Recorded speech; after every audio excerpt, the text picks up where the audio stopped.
Hi guys, I just thought I'd share a video with some of the stuff that we see in the industry these days.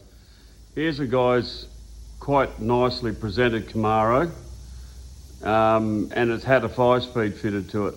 Now the 5-speed, which is here, excuse the mess because we're very busy at the moment and we have got stuff everywhere, but the guy has got a Chevy Camaro and the choice of transmission was a Ford TKO. Now the Ford TKO has got a longer input shaft than the Chevy input shaft. So this mismatched components, and it's a bane on the industry, so I'm going to show some of this to you anyway, so bear with me. Bell housing for starters. Running a typical hydraulic bearing, modified but not needed in this application. A Chev bell housing. Looks to be machined quite well and everything else, but an adapter plate to adapt to allow for the difference in length of the input shaft between a Ford TKO and a GM TKO. That's the thickness and the difference in thickness. Now, they've used a TKO input shaft over Ford. They've re-splined, if you can see in the image, they've re-splined it. It normally finishes here. And when they've re-splined it, the thickness of the spline is not the same if you have a close look there. So what happens is the second clutch disc is actually grabbing on this point of the spline, the re-spline section, so the clutch spline can't go back. So this guy's issue was he could not, the clutch would not release, okay? So with a close investigation, the input tip's been machined. The spigot itself is only sitting there, right there.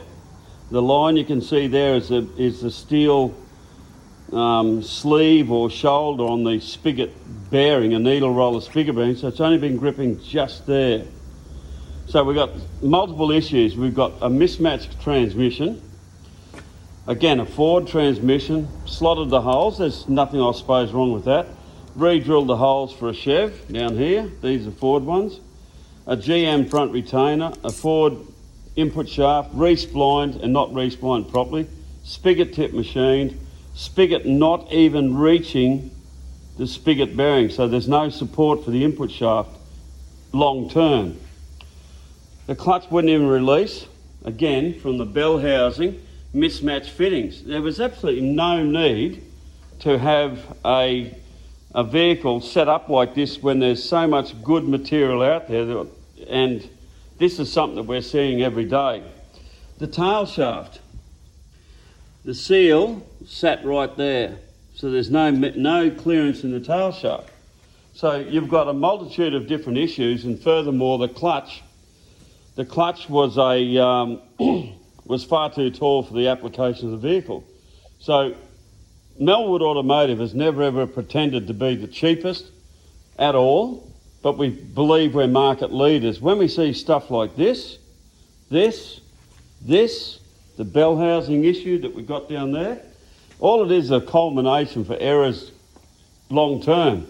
So just something I wanted to show you guys to understand why the guys at Melwood Automotive only ever strive to give you the best possible, and by no means will it ever be the cheapest price. Have a think about it.